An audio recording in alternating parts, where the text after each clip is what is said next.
Roberto Gil, buen día, bienvenido. Buen día, querido Manuel, buen día a todos. ¿Cómo estás? Bien, contento de estar en Ciro por la mañana, de nueva cuenta. Muy bien. En el estudio. En el estudio, aquí estás, bienvenido. Oye, Muchas bueno, gracias. pues varios temas que comentar. Ahora entramos a los asuntos, ya que nos platique Sofía, que nos platique Humberto Patiet. Ya dieron las cifras del Secretariado Ejecutivo del Sistema Nacional de Seguridad Pública. Los datos pues, no son buenos, evidentemente no son buenos. Han subido el número de asesinatos. Es julio-agosto, ¿verdad? Sí, julio-agosto.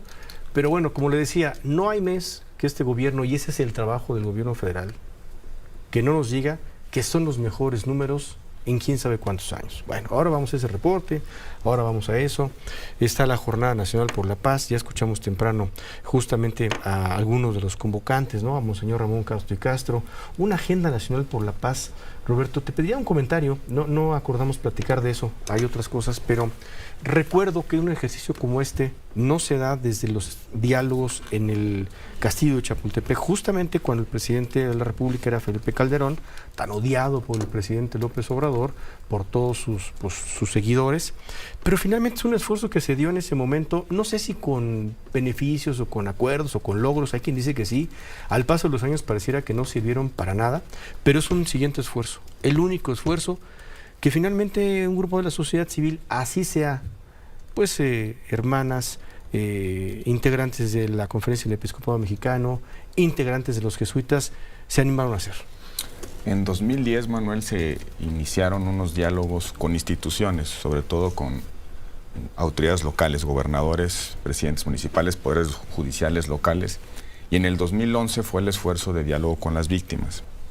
Yo creo que fueron diálogos exitosos porque de alguna manera logramos perfilar hacia dónde debía de correr la política de Estado en materia de seguridad y justicia. Y creo que las conclusiones son exactamente las mismas. Aumentar las capacidades institucionales del Estado mexicano para prevenir y castigar los delitos, es decir, reducir la impunidad. Así es. 2, una mejor impartición de justicia. Ahí hay un saldo evidente en el desarrollo institucional. La justicia falla y porque la justicia falla hay más conflictos y como hay más conflictos que no se resuelven, hay mayor proclividad a la violencia. Un conflicto no resuelto termina violencia en la calle. Imaginemos un conflicto intrafamiliar que no tiene un espacio institucional de gestión, termina en una agresión a la mujer, en un niño abandonado, en un homicidio, en fin. Cuando no hay gestión de la conflictualidad, la violencia se desata. Y en tercer lugar, la atención prioritaria a las víctimas. Yo sigo insistiendo en que no hemos resuelto, a pesar de muchas reformas, leyes que hicimos en materia de violencia, la revictimización sigue siendo la regla, sigue siendo la norma. Las víctimas tienen un largo trecho de obstáculos para poder presentar su caso ante un ministerio público, no tienen una policía de investigación que los escuche, que les permita menos especializada, ya ni se diga de los delitos cometidos contra las mujeres, desde los feminicidios hasta las violencias en todas sus manifestaciones y modalidades. Creo que el ejercicio que están lanzando del diálogo que propone la Conferencia del Episcopado Mexicano va en la misma línea de recordarnos otra vez lo que tenemos que resolver como país. Lo hacen en Puebla, lo cual llama la atención, que sea en un estado que no tiene hoy por lo menos una evidencia de inseguridad, ¿no? Pero bueno, es una sede que de alguna manera puede tener cierta simbología para la conferencia. Creo que en el fondo se van a abordar los mismos temas que hemos discutido hace 15 años. Iniciamos el programa con el señor Ramón Castro y justamente es eso, por qué estamos como estamos, cuáles son las alternativas, los caminos de salida, las propuestas de solución. ¿Qué debe hacer el Estado? ¿Qué debe hacer la sociedad civil? ¿Cómo aumentar la participación? ¿Cómo aumentar la vigilancia social sobre el desempeño de las instituciones? Pero si el Estado mexicano no da un paso adelante, no va a pasar nada, Roberto. Si el Estado mexicano no da un paso adelante, y pensando en el largo plazo, sí, yo creo que una de las cosas que tenemos que empezar a insistir todos es que la política de seguridad, debemos de abandonar la idea del modelo de seguridad para construir una política de seguridad. El modelo, la estrategia, como se ha venido conociendo hace los últimos años, es la definición que tiene el gobierno en turno. Entonces, por eso podemos decir que una administración federal tiene una estrategia y luego llega otra y la cambia, y que hay sensibilidades entre unas y otras. Yo creo que ese es el gran error. México debería tener una política de largo plazo en materia de seguridad y de justicia. Las estrategias y las tácticas tienen que ver propiamente con los ajustes de la política a la realidad. Pero México debería tener una apuesta de largo plazo.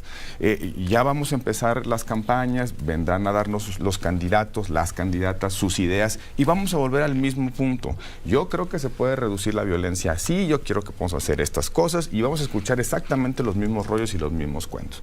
Lo que tiene que haber es una política de Estado que se base fundamentalmente en 3 ejes, los mismos que hemos venido discutiendo: prevención, acceso y justicia eficiente, eficaz, gratuita, de calidad y con calidez, y mayor vigilancia social para que funcionen las 2 cosas anteriores. Este país no va a salir adelante si no tiene policías. Este país no va a salir adelante si no rehabilita la justicia local. Este país no va a salir adelante si no democratiza la justicia federal, porque muy pocas personas pueden acceder a la justicia federal. Léase en el amparo, 9 de cada 10 asuntos llegan al amparo. Este país no va a resolver los problemas de violencia si no gestionamos desde la justicia civil, desde la justicia cotidiana, la administrativa, la familiar, la laboral, los conflictos. Entonces, eso debe ser un planteamiento integral. Yo revisé ahorita que venía de camino para acá, estabas comentando la convocatoria. Me falta un elemento. Me falta la discusión del modelo de justicia. Nos hemos enfocado en policías. Nos hemos enfocado en instituciones muy robustas en materia de protección a las víctimas, que por cierto no están funcionando como debieran. Pero no estamos hablando de la reforma judicial local. No estamos hablando de eso. Y ahí están los matrimonios desavenidos. Ahí están las patrias potestades no bien resueltas, ahí están las custodias que dejan un niño en la calle, ahí están los conflictos entre los vecinos, ahí están las disputas por el agua, ahí está el robo al transporte público, ahí está el pleito afuera de una cantina, ahí está el origen de la conflictualidad. Por supuesto que México tiene un grave problema de crimen organizado, lo hemos conocido. Hoy, como decía Marco Silva hace un momento, hoy la migración o la inmigración, que provienen cadenas de valor ilegal desde Centroamérica hacia Estados Unidos, es uno de los principales ingresos que tiene el crimen organizado, y está muy bien organizado. Tan es así que ya tiene una red transnacional para poder llevar a una persona de Panamá a California. Bueno, tenemos problemas de transnacionalidad en el crimen organizado, pero también tenemos crimen no organizado que genera muchos conflictos, y cuando no hay una autoridad que te ayude a resolver el conflicto, ¿qué haces? Sigues tu instinto de protección, justicia por tu propia mano, agarras un cuchillo y matas al de al lado. Entonces, creo que por ahí debiera ir la discusión. Ojalá los convocantes hagan un esfuerzo porque vayan también los precandidatos, las precandidatas, los partidos, porque es momento que se tomen definiciones, y ojalá saquemos de ahí algo distinto a lo que hemos estado viendo durante estos últimos años. La estrategia entre si es la de abrazos y no balazos, o la de las botas en el terreno, yo creo que es una política mucho más compleja, institucionalizada, de largo plazo y con mucha voluntad política. Porque lo que no puedes depender es que la política de seguridad y de justicia cambie cada trienio, porque el presidente puede tener una lógica de 6 años, pero cambian sus socios locales, que son los gobernadores y los alcaldes, y se desgracia el modelo. Me llama mucho la atención, no lo hemos comentado, Manuel, ¿cuál fue la reacción del Estado mexicano en su conjunto, cuando en menos de una semana, Valle tendrá mejor el dato, en Guerrero te matan a un teniente coronel que está asumiendo la Fiscalía Regional, y días después te matan al delegado de la Fiscalía General de la República en ese estado? Los dueños de Guerrero dicen: nosotros decidimos a la autoridad y si no los matamos. ¿Qué le pasa al fiscal regional de al lado? Pues se sensibiliza al hecho de que plata o plomo. En lugar de una respuesta contundente del Estado para que no genere la pedagogía del miedo, que son más fuertes los delincuentes, guardaron un tenebroso silencio. No hubo ni un saludo a las víctimas. Al contrario, creo que el presidente dijo algo así como: pues vamos a investigar, ya pasaron las semanas y no encuentro yo una explicación. ¿Quién fue? Lo único que sí me queda claro es que en este país los criminales pueden recibir a balazos a una autoridad. No, claro. Sí, lo reportamos la semana pasada, nos alertó, nos pareció gravísimo que te maten a un delegado de la Fiscalía de la República y efectivamente, pues simplemente el gobierno dijo, la Fiscalía va a informar. Y ayer nos enteramos que ya hay un encargado de despacho, pero nada más, es el silencio que es la característica ante los temas incómodos de esta administración, el silencio. Ahora, si quieres, entramos al tema de la extradición del Chapo, que, pues, acuerdos o no acuerdos de la Fiscalía de la República, ni una palabra sobre el tema de la extradición, pero ni un boletín que informara sobre la extradición del Chapo, ¿no? Me llaman dos cosas la atención. Tú decías, a mí me falta en la discusión de la Agenda por la Paz el asunto del poder local, ¿no? El poder judicial local, sale. A mí lo que me sigue faltando, Roberto, es lo que quizá vimos a principios del siglo, estas manifestaciones en la calle, quizá por la violencia, quizá por los secuestros.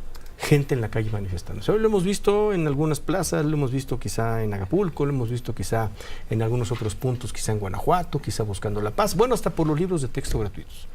Gente, pero no mayormente gente preocupada por todas las personas que están muriendo, que están siendo asesinadas en el país. No por esa agenda que está consumiendo a diversos tipos de estratos sociales. Ahí está la señorita de Condado de Sayavedra, ¿no?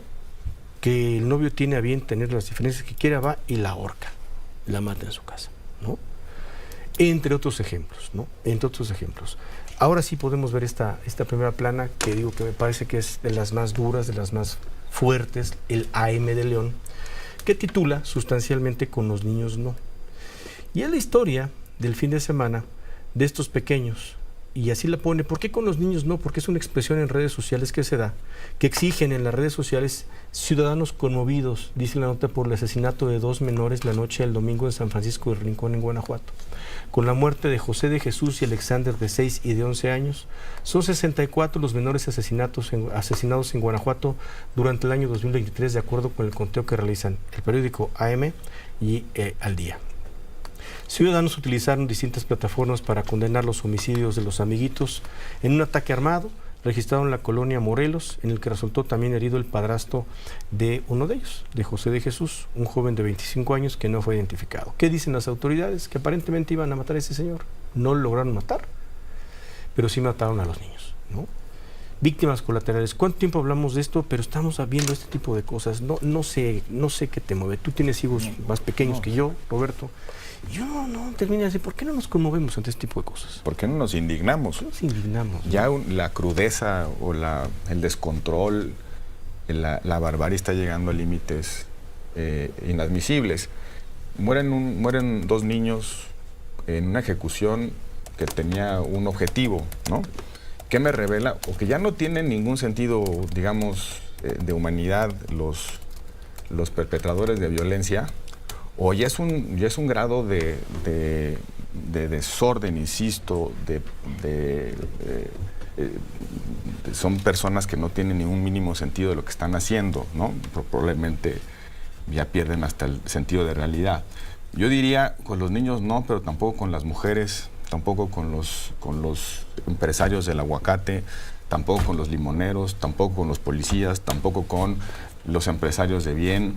El problema de la violencia es que no debe tener, nuestro grado de indignación no debe ser en función de quién es la víctima, o solo de quién es la víctima. Por supuesto que lastima mucho que veamos una vida frustrada, sobre todo a temprana edad. Pero el problema del país es la violencia estructural. Y vamos a seguir viendo estas imágenes de vidas truncadas a menos que haya un replanteamiento serio. El presidente, creo que en eso nos va a quedar a deber. El presidente cree que su política de seguridad va bien, que está reduciendo la violencia. No se ve reducción de violencia. Yo creo que se está diversificando la violencia, ¿no? Hoy en este país es muy fácil, muy rápido e impune asesinar a alguien. Alguien decía en un testimonio que te puede costar 800, 600 pesos matar a una persona. Perdón, volvemos a poner la portada porque habíamos omitido poner el nombre. Digo, está fácil poner la portada, pero es AM de Guanajuato, ¿no? Para que quede bien claro dónde está centrado esto que motiva lo que está diciendo Roberto Gil. Sí, se puede volver mucho más plástico el dolor cuando tenemos la imagen de un niño.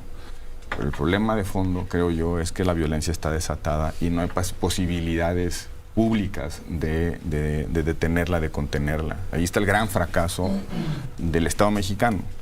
De esos homicidios no sabemos nada sobre los motivos, pero ni tampoco sobre los victimarios, ni sabemos para qué iban, ni cuál es el entorno que se está generando en ese estado. En Guanajuato podemos tener muchas hipótesis, que es la rivalidad entre cárteles, el control de la refinería. Pero ¿qué está pasando que no podemos intervenir y romper de tajo las raíces de la violencia? No era necesario o no es necesario tomar ya en serio el caso de Guanajuato y hacer una intervención integral con fuerza pública, desmantelar las organizaciones. Política aparte, ¿no? Política aparte. Desafortunadamente ya estamos entrando en el proceso electoral y se generan incentivos muy perversos para decir, bueno, pues que transcurra así las cosas, porque la violencia... Si no ha pasado nada, ya aguantaron el temporal. Sí, bueno, sí, entonces, y la violencia se la podemos atribuir electoralmente al que gobierna, y entonces pues ahí quizás se habrá un espacio. Si no, ella la libró, ¿eh? En ese sentido, él ya la libró, ya lo que venga es de bajada. Ahora viene el momento más difícil, Manuel, que es refrendarse en las urnas. Y debe de haber también ahí asignación de responsabilidades. ¿Por qué se desató la violencia en Guanajuato? Tenemos algunas especulaciones, pero aquí le vamos a asignar la responsabilidad política. ¿A quién se le vamos a asignar la responsabilidad política? Yo veo en el estado de Guanajuato un abandono federal. Hay una disputa por el control de la plaza. En esa plaza pasan muchas cosas, entre ellos el huachicol, y hay un cártel local que se... Agarrando al marro se iba a solucionar todo, ¿no? Pues por lo menos era un buen principio, ¿no? Agarrando al marro, ver si en efecto Jalisco y o Sinaloa están tratando de tomar esa plaza. ¿Y por qué? Pero vuelvo al tema. Hoy estamos viviendo una espiral de violencia y una diversificación de la violencia. Es verdaderamente indignante ver niños de una condición socioeconómica acomodada prácticamente matando a otro. Sí, eso es prácticamente matando a otro. Tristísimo. Y además videograbándolo y nadie interviene, nadie genera nadie se le prende el instinto ético básico de que eso está mal. Nos está fallando la educación, nos estamos normalizando a la violencia, creemos o estamos ya acostumbrados a que en este país no pasa nada, pues por eso yo me puedo aventar una fiesta y como estos niños y y no pasa nada, mi papá me va a sacar de la cárcel, ¿no? O este niño, porque es un niño, que se le hace sencillo, fácil, no solamente asesinar a su novia, sino ocultarlo, crear toda una treta, ¿cómo se llama? Una coartada para poder salir impune. Entonces, son garbanzos de a libra, ¿no? Yo creo que es la enfermedad de una sociedad que no tiene Estado. No, y que no tiene Estado. De la enfermera asesinada por la presunta pareja en el norte del país, allá en la frontera. La disputa entre la Fiscalía de la Ciudad y la Fiscalía de Morelos por el caso de las cosas más locas que hemos visto. De las cosas más locas que hemos visto. Yo lo pongo ahí, una sociedad éticamente desmoronada que no tiene Estado. Vino un día, antes de que empezara esta administración aquí, un señor que se hizo muy importante, que fue funcionario federal, y nos dijo aquí en la mesa que en el país lo que se requería era volver a investigar caso por caso. Cada asesinato había que revisarlo y había que recomponer el sistema de justicia que estaba mal. Caso por caso le preguntamos, ¿es en serio? Ese es caso por caso, hay que revisarlo, porque si no, nunca vamos a tener acceso a un sistema de justicia confiable. Ese personaje se llama Marcelo Ebrard. Ese personaje después se hizo canciller, lo conocimos. Sirve ahora, porque la reflexión a lo mejor sigue siendo perfectamente vigente. Reconstruir el sistema de justicia penal, de alguna forma darle fuerza, de alguna forma darle confianza, de alguna forma darle certeza a la población. Porque los ejemplos de que no sirve sobran. ¿Qué pasó con Marcelo Ebrard al final?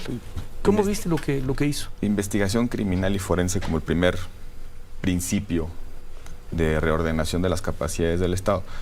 Y creo que Marcelo pierde una oportunidad. Pierde quizá la última oportunidad de su vida. Yo la verdad no entendí su estrategia, con todo respeto. ¿Esa estrategia de tomar tiempo? Voy a dar un anuncio, la estrategia de presentarse a un proceso que parecía ya definido, continuar en un proceso que parecía decantado, impugnar un proceso que ya estaba definido. Que ya estaba definido y sobre la cual no iba a haber ninguna reconsideración. Y luego decir me voy, pero no me voy, ahora me quedo y abro una organización, una asociación civil. Pero no me peleo con ustedes. Una corriente, tipo las corrientes del PRD, y me quedo en Morena. Probablemente la decisión que tomó MC de cerrar filas con uno de los suyos cambió los incentivos de Marcelo. Pero parece, ¿Se quedó solo? pues, no sé si se quedó solo, lo que creo que se quedó atrapado en su propia decisión. Él podía emprender un camino distinto, un liderazgo interesante. Bueno, Roberto, nos quedamos con esta, creo que es una buena frase. Marcelo Ebrard se quedó atrapado en sus decisiones. Pues la que tomó al final, no sé si es la que estaba pensando y no sé si se tomó tantos días para hablar justamente de esta asociación civil, ¿no? Que está presentando ayer, no lo sé. Toma la decisión de quedarse, en Morena, supongo, con un acuerdo explícito con Claudia Sheinbaum. Y aquí la pregunta es si va a ser posible y pacífica la cohabitación entre ambos, ¿no? Es decir, si estos dos proyectos que compitieron intensamente, hubo sus fricciones, van a poder coexistir en un movimiento una vez trascendido el sexenio, una vez que el presidente López Obrador deje la presidencia. Creo que ahí es donde va a estar el reto. Morena es un comité de campaña de López Obrador que eventualmente tendrá que institucionalizarse como un partido político en el post-López Obradorismo y a ver si en ese nuevo modelo de convivencia es posible la cohabitación de Claudia y Marcelo. Es una incógnita. Yo creo que Marcelo creó expectativas de que iba a ser algo más audaz y terminó básicamente atrapado en su propia circunstancia. Quisiera nada más hacerte una reflexión en 2 segundos sobre el tema de migración. Tengo la intuición de que además de las causas que dijo Marco Silva, hay otras 2. Uno, una política que tiene que ver con la posición de los demócratas de flexibilizar la migración porque sus electores son muchos de ellos hispanos. La otra, la señal de radicalización del Partido Republicano. Políticamente la migración es un tema que influye en las elecciones. Pero la otra, que explica esos autobuses, es la demanda de mano de obra en Estados Unidos con motivo de la recuperación económica. Yo creo que hay un fenómeno económico, claro, un fenómeno económico que necesita sustituir mano de obra y sobre todo mano de obra precaria. El migrante centroamericano, mexicano, es la mejor mano de obra para los Estados Unidos en plena recuperación porque es barata y no te presiona el sistema de salud, el sistema de seguridad social y además hace trabajos que no hacen ya los ciudadanos norteamericanos, incluso los que son de segundas o terceras generaciones de migrantes. Entonces, también puede haber en esa flexibilización, porque no hay otra explicación que abrir la frontera, puede haber una decisión estrictamente económica de mercado laboral. De necesidad. De necesidad de mandar gente o que haya gente en la pizca, que haya gente haciendo trabajos. Que es lo que está empezando el ciclo. Que está empezando el ciclo y que hay muchas cosas. Por eso creo que hay que verlo con mucho detalle. Ahora, el presidente saluda a los migrantes porque son una base electoral importante allá y acá. Los mexicanos nos comunicamos habitualmente. Si nos mandamos la señal, se puede o no se puede entrar, pero también hay trabajo, no hay trabajo.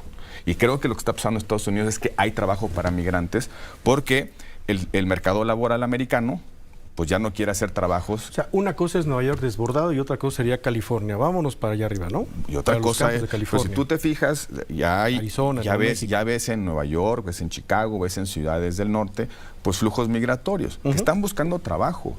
Las cifras de empleo se están comportando positivamente en Estados Unidos. Es motivo de la recuperación. Sí, y ahí se genera una trampa económica porque los ciudadanos norteamericanos recibieron apoyos durante mucho tiempo. Muchísimo. Y ya tienen más resistencias para regresar a trabajar. Entonces ya están escogiendo los trabajos. Entonces ya no es tan fácil sustituir trabajos, sobre todo intensivos en mano de obra. Ya no ves a muchos mexicanos ya residentes en Estados Unidos queriendo hacer el jardinerías y estar en la construcción o estar en la pizca. ¿Y quiénes suplen ese factor laboral? Pues el migrante. El migrante que por $3, $4 la hora te acepta cualquier cosa y además no lo tienes que escribir al sistema de seguridad social y además pues, te paga impuestos porque paga el IVA cada vez que consuma. Y trabaja diario. Y es productivo, ¿eh? Y es productivo en términos del aporte que hace a la intensidad de la producción. Entonces yo creo que también hay un factor económico. Obviamente los republicanos mandan el mensaje de que si ganan la elección, pues va a haber boyas asesinas en el Río Bravo. Y los demócratas mandan la señal de que tienen una política mucho más suave.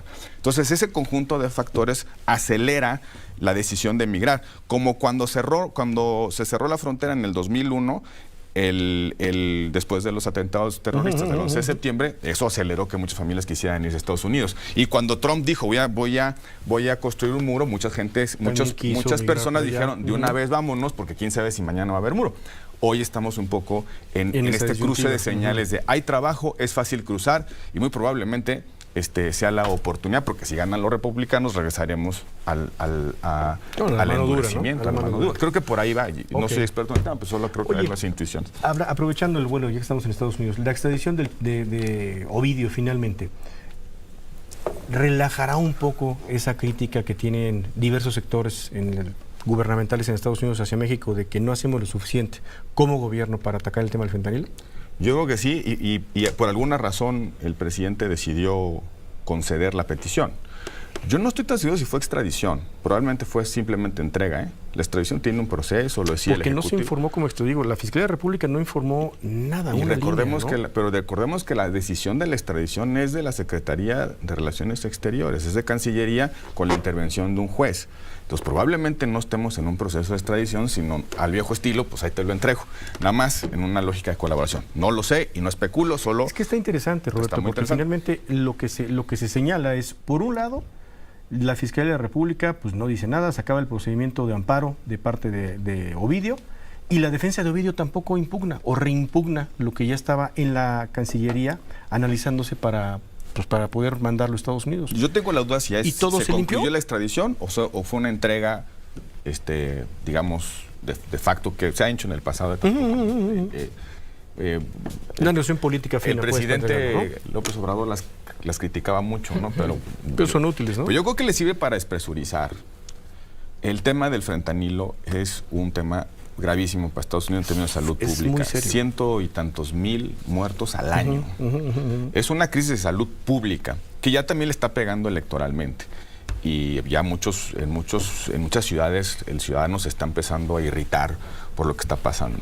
Ahora, tienes la competencia entre las agencias de seguridad, FBI tratando de desplazar a la DEA en el combate al fentanilo, ahí están las audiencias en el Congreso para ponerlo de manera muy clara. ¿Quién hace más? Se están preguntando, ¿quién hace más? ¿Quién es más efectivo? ¿Y a quién le debes asignar los recursos? Así que como decimos, aquí hay una grilla buena entre DEA y FBI, ¿no? Entonces tienes un chorro de componentes porque es un objetivo importante, una prioridad de política pública importante. Entonces, presionan al gobierno mexicano, es un buen éxito, un buen resultado para las agencias americanas, como lo vendieron.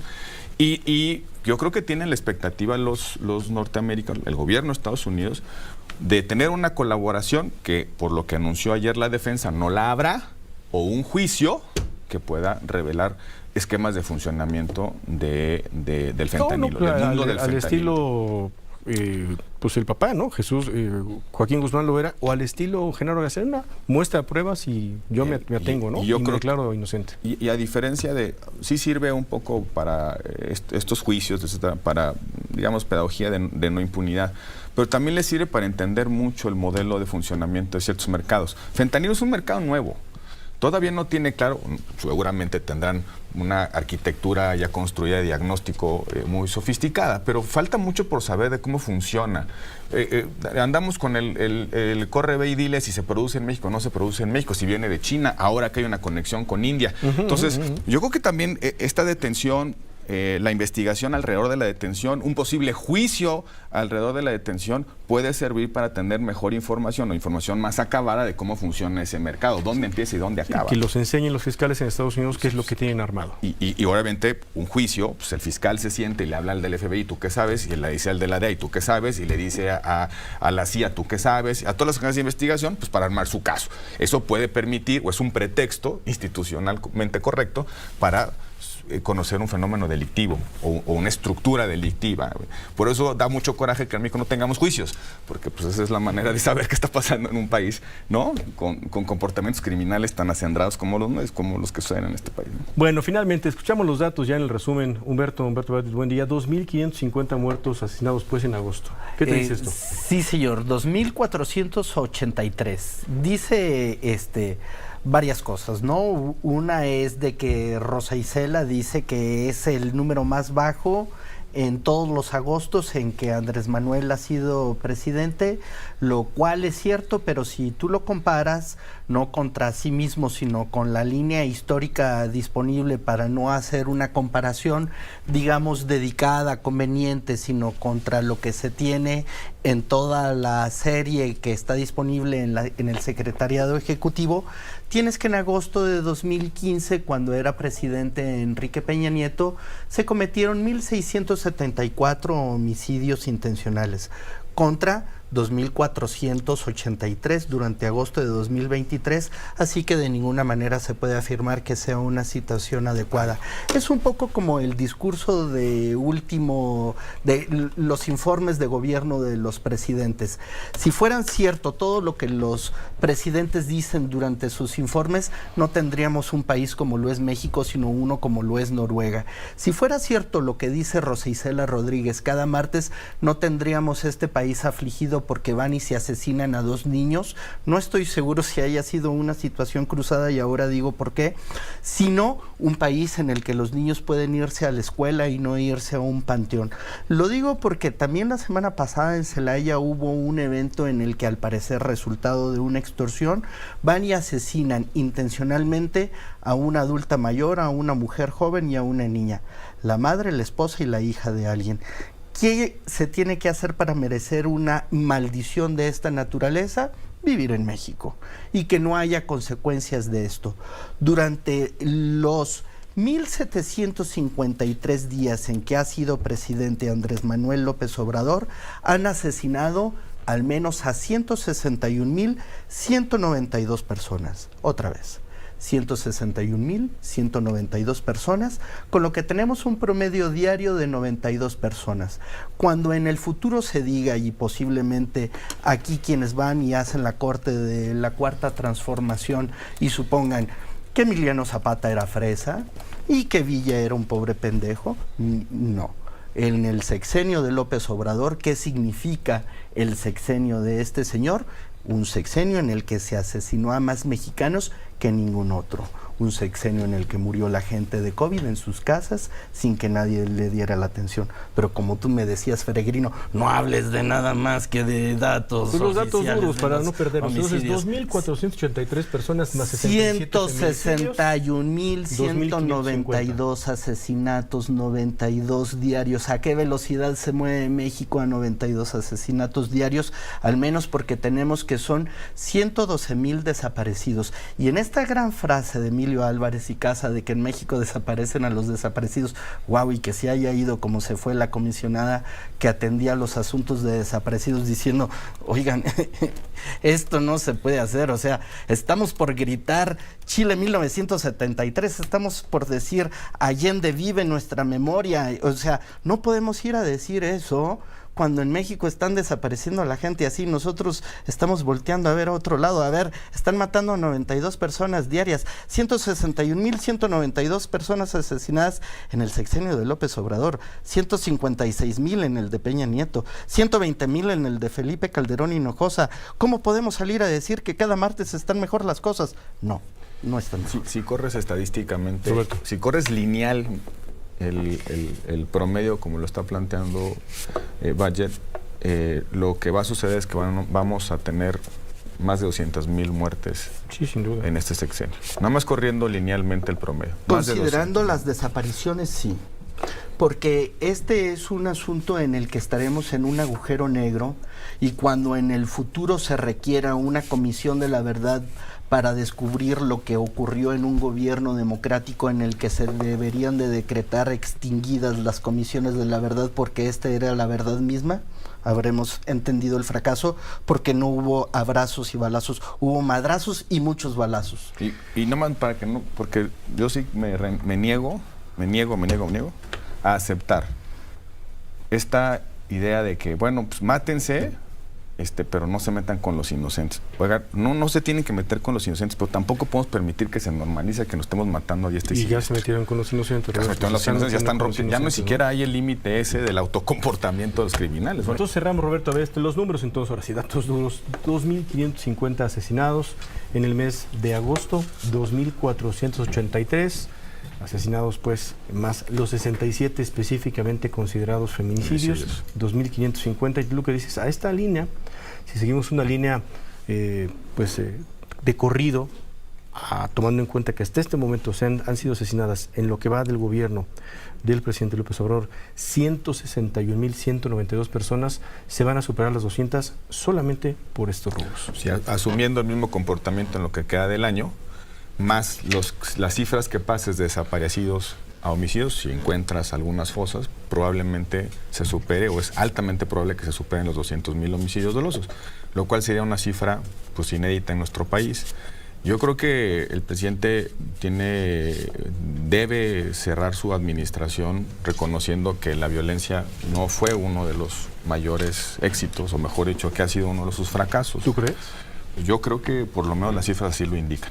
No veo yo un avance sustancial. Nos pueden enseñar la línea y que se mueve sensiblemente para arriba y para abajo, muy poco sensible para arriba y para abajo, pero en el fondo tenemos un agregado que se llaman 200,000 muertos al final del sexenio, más o menos, y eso no es un éxito en términos de pacificación. Lo decíamos hace un momento fuera del aire, en esta administración sí hubo muchos balazos que mataron a cientos de miles de mexicanos, y los abrazos pues no sirvieron para mayor cosa.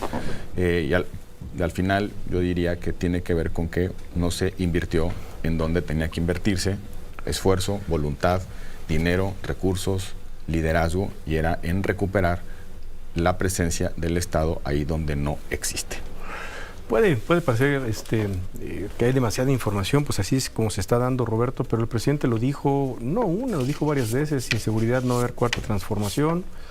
Se lo dijo antes de empezar la administración a Ciro en una entrevista en Imagen, aquí la retransmitimos, pero pues todo parece indicar que el concepto de pacificación del presidente López Obrador en su momento, el concepto de un jefe de Estado al inicio de su periodo, por cómo se planteó la estrategia, ellos no le llaman estrategia, de alguna forma le llaman de otra forma, ¿no? Como la Guardia Nacional iba a solucionar todo, pues no lo hizo.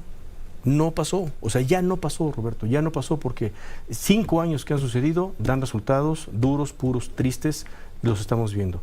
Muy difícilmente va a cambiar esta política, y los resultados, sobre todo, por más que ellos los comparen con los datos del pasado, en algo mejor.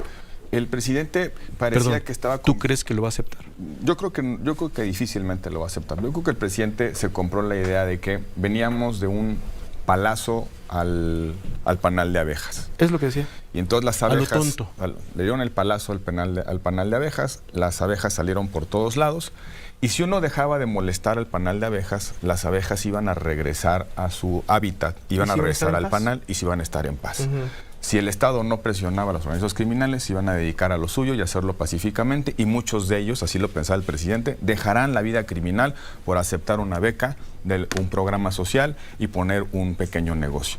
Ese modelo que el presidente lo repitió en campaña, lo dijo en sus discursos iniciales y de alguna manera en la mañanera nos ha insistido, es un fracaso. Ni las abejas regresaron al panal, ni tampoco las abejas dejaron de estar en el panal. Tenemos más homicidios, mayor diversificación de organizaciones criminales, tenemos más delitos en la órbita de las organizaciones criminales, tenemos mucho más conflictualidad en el país y, lo más importante, menos presencia del Estado. Tener muchas botas en el campo, una Guardia Nacional grande, el Ejército dispuesto con un estatuto legal anormal o extraconstitucional, para decirlo pronto, no garantiza la pacificación. Y ahí están los resultados. 200,000 muertos. ¿Por qué? Porque las abejas no regresan al panal. No regresaron al panal, concediendo la simplona explicación del presidente de que fue todo un palazo.